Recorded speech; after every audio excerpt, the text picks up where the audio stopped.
Morning, नमस्कार दोस्तों। स्वागत है आप सभी का आपके अपने YouTube चैनल संस्कृत प्रज्ञा में।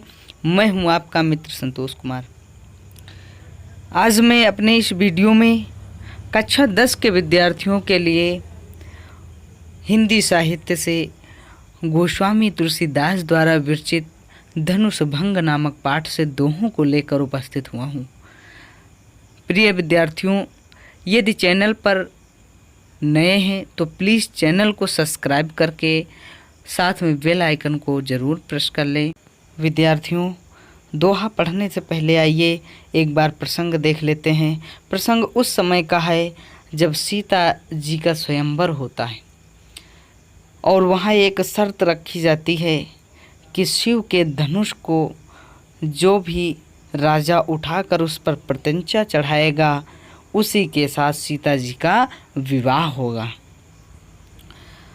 अब उस सीता जी का स्वयंवर होता है। उस समय सभी देश विदेश के राजा लोग एकत्रित होते हैं। वहाँ ऋषि मुनि भी उपस्थित रहते हैं।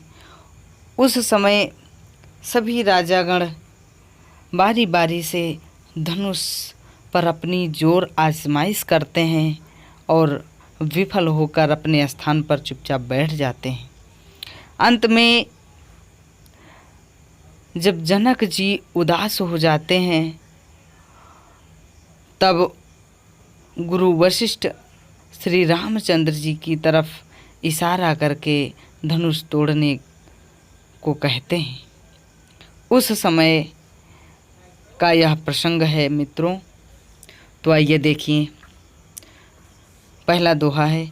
उदित उदय गिरि मंच पर रघुबर बाल पतंग, बिकसे संत सरोज सब हर्षे लोचन भृंग। उदित उदय गिरि मंच पर रघुबर बाल पतंग। सीता जी के स्वयंवर के समय उस सभा में उपस्थित गुरु वशिष्ठ जी की आज्ञा को पाकर धनुष भंग करने की इच्छा से श्री रामचंद्र जी अपने स्थान से उठकर मंच पर खड़े होते हैं तो सभी बिकसे संत सरोज सब हर से लोचन भृंग। तो सभी राजाओं ऋषि मुनियों के मुख प्रसन्नता से खिल उठते हैं। उस समय श्री राम जी उसी प्रकार से सुशोभित हो रहे थे जिस प्रकार से उदित उदय गिरि उदयांचल पर्वत पर प्रातःकालीन बाल सूर्य का उदय होता है। तब सभी कमल व पुष्प खिल उठते हैं और उन पर भंवरे गुंजायमान होने लगते हैं। अर्थात जब श्री रामचंद्र जी धनुष भंग करने की इच्छा से अपने स्थान पर अपने मंच पर खड़े होते हैं तब इस प्रकार से सुशोभित होते हैं कि मानो उदयांचल पर्वत पर बाल रूप में सूर्य का उदय हो गया हो। और जो वहाँ पर उपस्थित संत समाज राजागण हैं उनके चेहरे एक पुष्प की भांति प्रसन्नचित हो जाते हैं। जिस प्रकार से सूर्य के उदय होने पर कमल खिल उठता है उसी प्रकार से श्री रामचंद्र जी के खड़े होने पर वहाँ उपस्थित सभी राजागण ऋषि मुनि के चेहरे प्रसन्नचित हो जाते हैं। हर से लोचन भृंग का मतलब है सबके मुखमंडल पर हंसी दौड़ाती है, प्रसन्न हो जाते हैं। आगे देखें। नृपन केरिया सानि सिनासी, बचन नखत अवली न प्रकाशी, मानी महिप कुमुद सकुचाने, कपटी भूप उलूक लुकाने, भये विशोक कोक मुनि देवा, बरसहि सुमन जना वहीं सेवा, गुरुपद बंदी सहित अनुरागा, राम मुनि सन आय सुमांगा।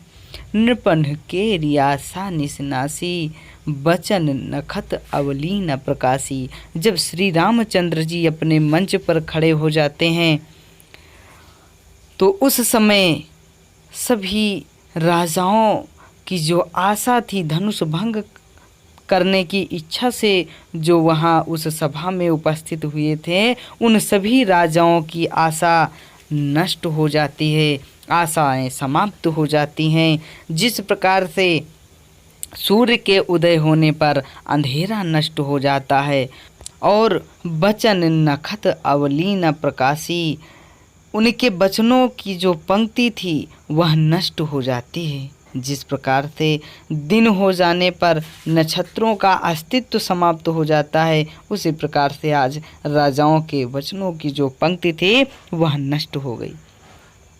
मानी महिप कुमुद सकुचाने, और जितने भी अभिमानी स्वाभिमानी राजागण आए थे वहाँ धनुष तोड़ने की इच्छा से, वह मौन हो जाते हैं, मौन होकर सिर झुका लेते हैं।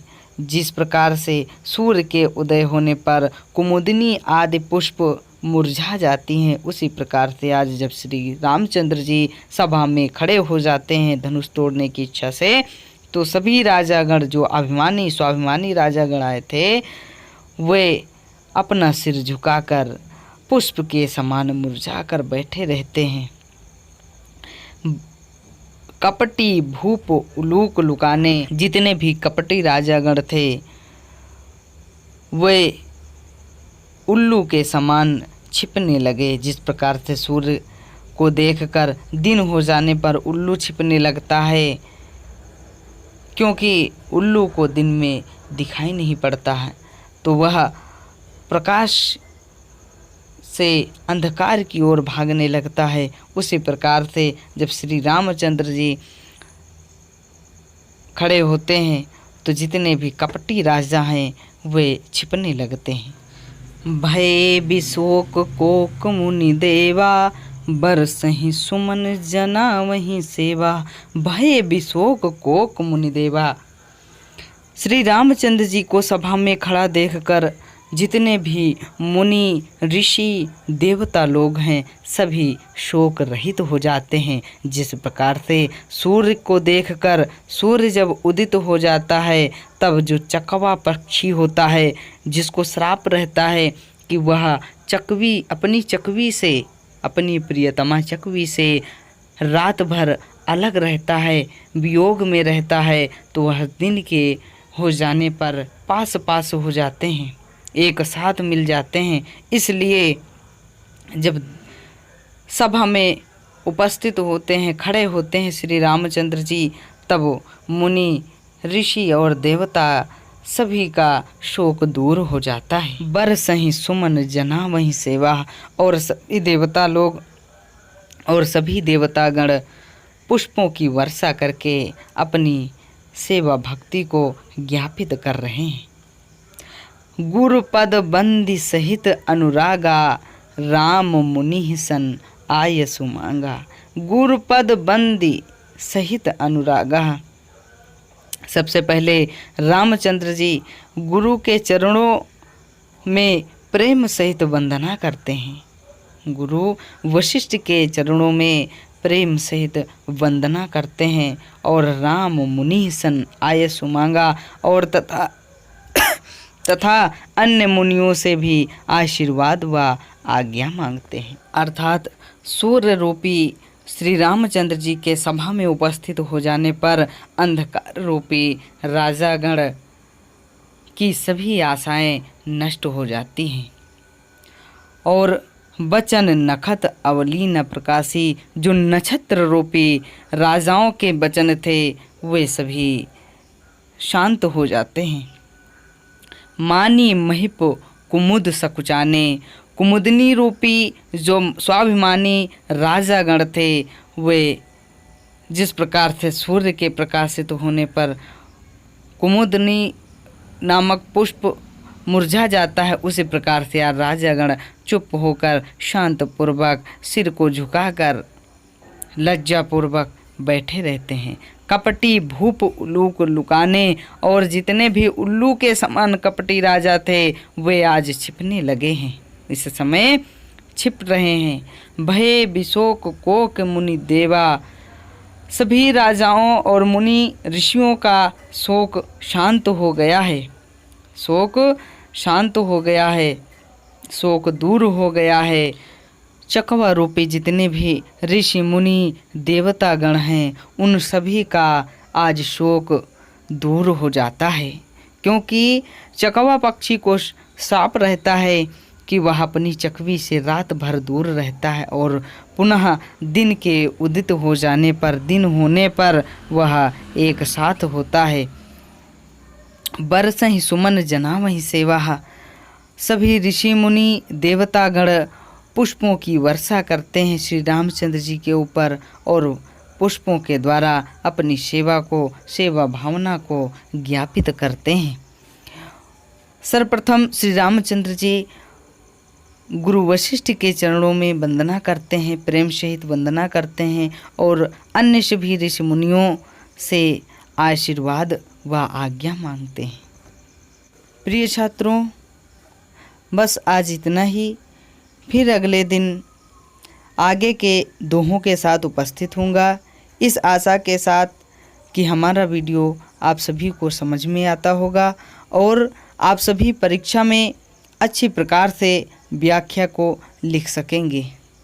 तो दोस्तों, नमः संस्कृताय, जयतु संस्कृतम, जयतु भारतम, वंदे मातरम।